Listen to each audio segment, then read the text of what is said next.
Hello everyone. तो कैसे हो आप सब।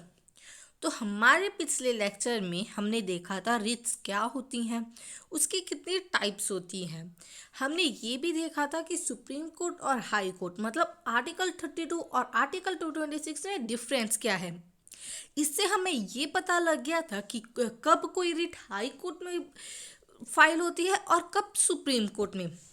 इसके अलावा हमने जो हमारी फर्स्ट रिट है दैट इज हैबियस कॉर्पस, उसको पूरी डिटेल में पढ़ा था विद केस लॉस। तो आज हम करेंगे हमारी second writ that is writ of mandamus. तो चलो शुरू करते हैं। तो जो मैंडमस वर्ड है उसका लिटरली मतलब है कमांड, एक ऐसे कमांड जो कि मैंडेटरी है फॉलो करने के लिए। और ये कमांड हाई कोर्ट या सुप्रीम कोर्ट इशू करता है। किस किस को इशू करता है वो हम आगे देखेंगे, किस किस को इशू कर सकता है। ओके, वो हम आगे देखेंगे। तो हम पहले ये देख लें कि रिट ऑफ मैंडमस किसके फेवर में इशू होती है और किसके against. Person who establishes a legal right for himself, जो भी पर्सन जिसकी कोई लीगल राइट है, अगर वो लीगल राइट वायलेट हुई है तो वो person writ of mandamus file कर सकता है। लेकिन यहाँ ये जानना बहुत ज़रूरी है कि अगर कोई पर्सन को लीगल राइट मिल रही है कोई भी एक्ट या स्टैच्यूटरी पावर में, तो वहाँ कोई लीगल रेमेडी अवेलेबल है या नहीं। अगर वहाँ कोई भी लीगल रेमेडी अवेलेबल है तो आप रिट ऑफ मैंडमस फाइल नहीं कर सकते। इसके हम छोटी से एग्जांपल से समझते हैं। जैसे कंज्यूमर प्रोटेक्शन एक्ट में जो हमें स्टैट्यूटरी राइट्स मिली हुई हैं, वो राइट्स किसको मिली हुई हैं? कंज्यूमर्स को। और अगर उस राइट्स का वायलेशन होता है, अगर उस राइट्स का कोई भी राइट का वायलेशन होता है तो कंज्यूमर फोरम में जाकर वो केस फाइल कर सकते हैं। उसके राइट का वायलेशन होने पर वो रिट ऑफ मैंडमस फाइल नहीं कर सकते। क्यों? क्योंकि कंज्यूमर प्रोटेक्शन एक्ट में ये लिखा हुआ है केस कैसे फाइल करना है, कहाँ फाइल करना है। कॉन्स्टिट्यूशन में ये लिखा हुआ है पहले से ही। अगर ये रेमेडी हमें अवेलेबल नहीं है, कहीं नहीं लिखा हुआ कॉन्स्टिट्यूशन में, तो हम रिट ऑफ मैंडमस फाइल कर सकते हैं। या फिर हमने अपनी लीगल रेमेडी को यूज कर लिया लेकिन हमें कोई सेटिस्फैक्ट्री आंसर नहीं मिला। हमने अपनी लीगल रेमेडी यूज तो की लेकिन हमें वहां से कोई आंसर नहीं मिला। ठीक है, अगर मेरी कोई राइट वायलेट हो रही है, मैंने अपनी लीगल रेमेडी यूज की लेकिन मुझे कोई आंसर नहीं मिला सेटिस्फैक्ट्री, मेरी अभी भी लीगल राइट वायलेट हो रही है, तो हम रिट ऑफ मैंडमस फाइल कर सकते हैं। किसके अगेंस्ट कर सकते हैं? Person who establishes a legal duty to perform but has failed to do so, जिसकी कोई लीगल ड्यूटी होती है परफॉर्म करने की लेकिन उसने वो लीगल ड्यूटी पर्सन ने नहीं की। तो हम आगे चलते हैं। अब हम देखते हैं कि जो रिट ऑफ मैंडमस है वो किसके अगेंस्ट फाइल हो सकती है। कोई भी कोर्ट, इंफीरियर कोर्ट्स। और अगर रिट ऑफ मैंडमस कोई भी सपोज कर लो दिल्ली के इंफीरियर कोर्ट के अगेंस्ट फाइल हो रही है, तो जो वो रिट है वो दिल्ली हाई कोर्ट में ही आप उसे फाइल कर सकते हैं। ओके, क्योंकि उसका जुरिडिक्शन वहां तक ही है। कोई भी ट्रिब्यूनल के अगेंस्ट, कोई भी बोर्ड के अगेंस्ट एस्टैब्लिश बाय गवर्नमेंट, कोई भी एडमिनिस्ट्रेटिव अथॉरिटी के अगेंस्ट, कॉर्पोरेशन के against corporation should be under government, और or a person requiring the performance of a specific duty fixed by law or associated with the office occupied by the person. अगर कोई government official है जैसे DMA, SDMA, district magistrate DMA, SDMA के against भी court writ of mandamus file कर सकता है। और सभी अथॉरिटीज़, कॉर्पोरेशंस एट्सेट्रा जो भी आर्टिकल 12 के अंडर आती हैं। आर्टिकल 12 बेसिकली स्टेट को डिफाइन करता है और इसके अंडर जो भी अथॉरिटीज़ आती हैं, जो भी कॉर्पोरेशंस आते हैं, उन सब के against writ of mandamus file हो सकती है। ठीक है, तो हम आगे चलते हैं। अब हम ये देख लें कि रिट ऑफ मैंडेमस किसके अगेंस्ट फाइल नहीं हो सकती। Are honourable president, governor of the state or state legislature to prevent them from considering and enacting a law aligned to be violative of constitutional provisions. इसका एक example लेते हैं हम। जब CAA सिटीजनशिप अमेंडमेंट एक्ट बना था तभी जब वो एक्ट बन गया था तब उसके अगेंस्ट 140 प्लस रिट्स फाइल हुई थी। 140 प्लस। तो आप ये भी तो सोच सकते हैं ना कि जब वो बन रहा था, जब अभी वो एक्ट नहीं बना था, एक्ट बनने के प्रोसेस में था, तब भी तो रिट फाइल कर सकते थे और एक्ट ही बनने से रोक सकते थे। लेकिन तब एक भी रिट नहीं फाइल हुई। ऐसा क्यों?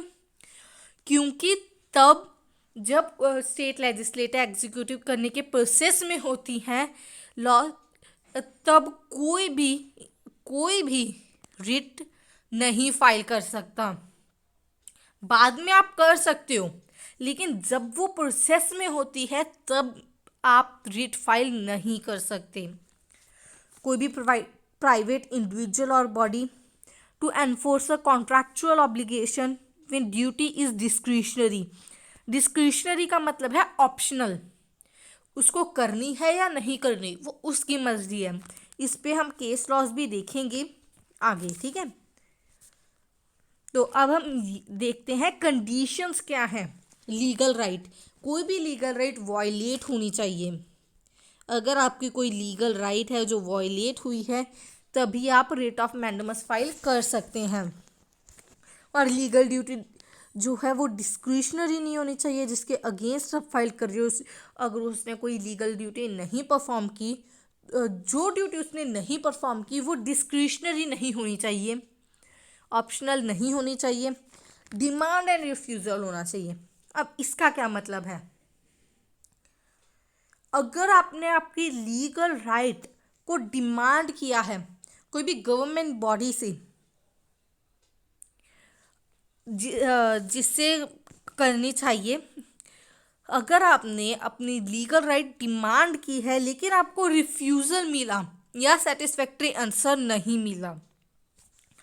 एग्जाम्पल, अगर आपने कोई गवर्नमेंट पेपर दिया है, रिजल्ट आपको जानना आपका अधिकार है, रिजल्ट की डेट आ गई लेकिन रिजल्ट नहीं निकला, तो आप ऑफिस में गए, आइए गवर्नमेंट के अगेंस्ट ये केस फाइल कर दिया कि मुझे मेरा रिजल्ट चाहिए। अब फेल हो या पास हो वो अलग मैटर है, लेकिन आपको आपका रिजल्ट जानने का अधिकार है। लेकिन उन्होंने कोई आंसर नहीं दिया, वो कहते हम नहीं देंगे, या फिर आपको वहाँ से कोई आंसर नहीं मिला, सेटिस्फैक्ट्री आंसर, डिमांड की लेकिन रिफ्यूज़ल मिल गया आपको। ठीक है, और गुड फेथ, ये जो रिट ऑफ मैंडेमस है ना, वो कभी भी बैड फेथ से नहीं की जा सकती फाइल। अगर मेरी कोई पर्सनल दुश्मनी है, पर्सनल फाइट्स हैं कोई पर्सन के साथ जो कि एक अच्छी पोस्ट पे है, और जो अपनी पर्सनल दुश्मनी निकालने के लिए, कहते हैं ना खुंदक निकालने के लिए, अपनी पर्सनल दुश्मनी निकालने के लिए मैं उसके अगेंस्ट रिट फाइल नहीं कर सकती हूँ। जो रिट फाइल होती है ना वो हमेशा गुड फेथ से होती है, जस्टिफिएबल होती है और लॉफुल होती है, और कोई अल्टरनेट रेमेडी नहीं होनी चाहिए। ये मैंने आपको पहले ही एक्सप्लेन कर दिया है। तो आगे बढ़ते हैं। अब हम देखते हैं केस लॉ एक, जो है Punjab engineering college versus Sanjay Gulati. इसमें बताऊँ क्या हुआ। ये जो संजय गुलाटी है ना, ये एक स्टूडेंट है और इसने केस फाइल किया था कॉलेज के अगेंस्ट। क्यों किया था? क्योंकि उसको कॉलेज में एडमिशन नहीं मिल रही थी। इवन उसने सारा एलिजिबिलिटी क्राइटेरिया फुलफिल किया था, लेकिन फिर भी कॉलेज उसको एडमिशन नहीं दे रहा था। तो फिर इसने रिट ऑफ मैंडेमस फाइल की कोर्ट के अगेंस्ट। और जानते हो आप सब, कोर्ट ने क्या कहा? कोर्ट ने कहा कॉलेज को कि ये आपकी मैंडेटरी ड्यूटी है कि आप बच्चों को एडमिट करो। और 16 सीट्स बनाई गई, एक्स्ट्रा क्रिएट की गई कॉलेज में। और कोर्ट ने कहा कि कॉलेज स्टूडेंट्स को रॉन्गफुली और पर्पसफुली लेफ्ट आउट कर रहा था। तो अब हम जानेंगे कि सुप्रीम कोर्ट और हाई कोर्ट करता क्या है। अगर हम उनमें फाइल केस करते, रिट ऑफ मैंडेमस फाइल करते हैं, तो वो सुप्रीम कोर्ट और हाई कोर्ट तो करता क्या है। वो कोई भी अथॉरिटी को कंपेल करता है उसकी ड्यूटी को परफॉर्म करने के लिए, उसकी पावर को परफॉर्म करने के लिए। अगर कोई इंसान अपनी ड्यूटी नहीं कर रहा है तो उसको परफॉर्म करने के लिए वो उसे कंपेल करता है। अगर कोई इंसान गलत काम कर रहा है, अनकॉन्स्टिट्यूशनल कर रहा है, तो उसे रोक सकता है। अथॉरिटी में also prevent from doing an act. It's neither curative, it's nor preventive remedy. Is the nature of positive remedy. ये पॉइंट बहुत इंपॉर्टेंट है कि ये जो रेमेडी है ये ना ही क्यूरेटिव है ना ही प्रिवेंटिव है, ये पॉजिटिव रेमेडी है। इसका मतलब है क्यूरेटिव रेमेडी वो होती है जो काम करवाती है, जो कंपेल करती है अपनी ड्यूटी को परफॉर्म करने के लिए। प्रिवेंटिव होती है जो हटाती है। अगर कोई गलत काम कर रहा है इंसान या अथॉरिटी, तो वो उसे हटाएगी काम करने से। लेकिन ये जो रिट है वो क्यूरेटिव का भी काम कर रही है और प्रिवेंटिव का भी। So it's neither curative nor preventive, it's the nature of positive remedy. ठीक है। अब हम देखेंगे कुछ केस लॉस। सबसे पहले हम देखेंगे Manjula Manjari versus director of public instructor.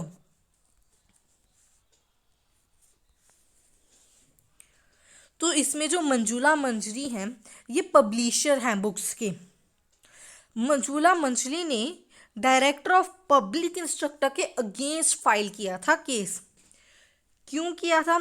उसने कहा कि उसकी जो बुक्स हैं, जो इसने बुक्स बनाई हैं मंजुला मंजरी ने, वो बुक्स को डायरेक्टर ऑफ पब्लिक इंस्ट्रक्टर ने रेफरेंस बुक की लिस्ट में नहीं डाला। कहा उन्होंने रेफरेंस बुक्स में की लिस्ट में उनकी बुक्स का नाम नहीं लिखा, जिस वजह से हमारी बुक्स मतलब मंजुला मंजरी की बुक्स सेल नहीं हो रही। उसने ये भी कहा कि उनकी जो बुक्स हैं वो सिलेबस के जो गिवन सिलेबस है उसके हिसाब से ही हैं जो एजुकेशन डिपार्टमेंट ने निकाला है। और उन्होंने ये भी कहा कि हमारी जो बुक्स हैं वो दूसरी बुक्स से अच्छी हैं, आप चाहे तो कंपेयर कर सकते हैं बुक्स को। लेकिन आप जानते हो इसमें कोर्ट ने क्या कहा? कोर्ट ने कहा कि ये जो डायरेक्टर ऑफ ये जो राइट है ये डिस्क्रिशनरी है। डायरेक्टर ऑफ पब्लिक इंस्ट्रक्शन की ये मर्जी है, वो कोई मर्जी बुक लिस्ट में रेफरेंस लिस्ट में डाल सकते हैं। अगर वो चाहें तो डाल सकते हैं, वरना नहीं। कोई भी कंपेल नहीं कर सकता, कोर्ट भी नहीं, क्योंकि ये उनकी डिस्क्रिशनरी पावर है। उनकी मर्जी है उन्होंने कौन सी बुक डालनी है रेफरेंस बुक्स में और कौन सी नहीं। और सेकंड केस जो है वो है विजय Mehta versus state.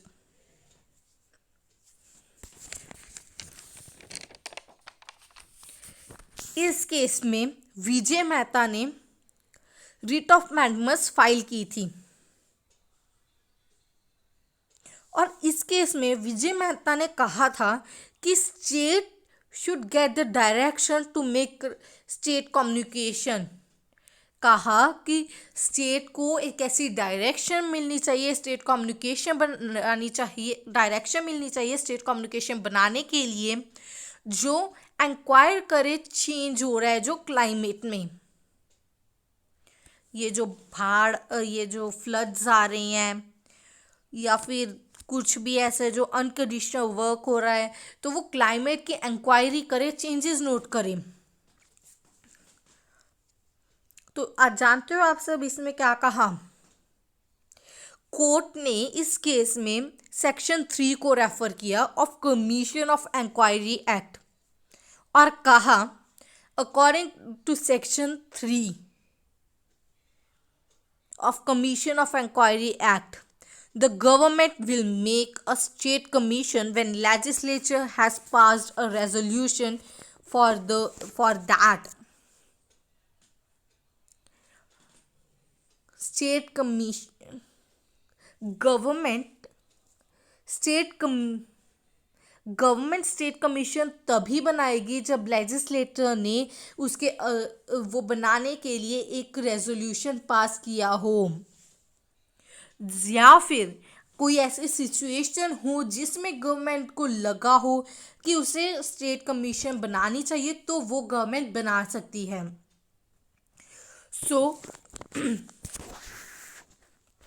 Commission of inquiry बनाना ये गवर्नमेंट की डिस्क्रिशनरी पावर है and we can't force to government to do so. हम फोर्स नहीं कर सकते गवर्नमेंट को स्टेट कमीशन बनाने के लिए क्योंकि ये उसकी डिस्क्रिशनरी पावर है। अगर कोई भी चीज़ डिस्क्रिशन ऑफ गवर्नमेंट आती है देन सुप्रीम कोर्ट या हाई कोर्ट उसमें इंटरफेयर नहीं कर सकते। ठीक है, तो ये था आज का लेक्चर। हमने केस लॉस पढ़े, हाई कोर्ट और सुप्रीम कोर्ट क्या करती है ये पढ़ा, कंडीशंस पढ़ी रिट ऑफ मैंडेमस की कि इसके अगेंस्ट फाइल कर सकता है, कौन फाइल इशू कर सकता है और मैंडेमस का मतलब क्या होता है। तो आई होप आपको मेरी वीडियो अच्छी लगी होगी। अगर आपको मेरी वीडियो अच्छी लगी तो like, share and comment and yes don't forget to press the bell icon. Thank you and have a nice day. Bye bye.